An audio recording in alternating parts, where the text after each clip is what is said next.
So Indian army is the last word. എന്തൊരു വെള്ളപ്പൊക്കം വന്നാലോ എന്തൊരു പ്രശ്നം വന്നാലോ ഇന്ത്യൻ ആർമി വന്നു കഴിഞ്ഞാൽ പിന്നെ കോൺഫിഡൻസ് ആണ്. That's the last word. So you should be trained very highly. So training part is very tough, definitely tough. It is planned in a very tough manor.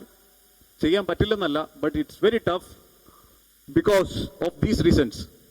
ഇപ്പൊ തന്നെ പുൽഗാമിൽ ഈ പ്രശ്നം നടക്കുന്നു. You are expected to find that persons. 4 പേര് അതിനകത്തോ അല്ലെ 7 പേര് അതിനകത്തുള്ളവരെ കണ്ടെത്താൻ the entire nation is expecting the army to find them out.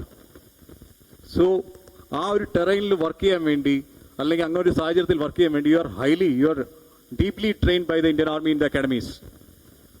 Now internal security duties have told. പ്രളയം വന്നപ്പോഴെല്ലാം ലാസ്റ്റ് ആർമി വരുമ്പോഴാണ് എല്ലാവരും ആർമി എത്തി. Don't worry. So you are the last word. So training ടഫാണ് because this is the reason. അതിനകത്ത് ഒരിക്കലും compromise ചെയ്യാൻ പറ്റില്ല. വേറൊരു യൂണിഫോം സർവീസോ അല്ല. Your physical test are taken every 3 months. You have to remain physically fit every 3 months. എല്ലാ 90 ദിവസവും കൂടുമ്പോഴും നിങ്ങളുടെ ഫിസിക്കൽ ഫിറ്റ്നസ് ടെസ്റ്റ് നടക്കും. So you have to be physically fit to do anything.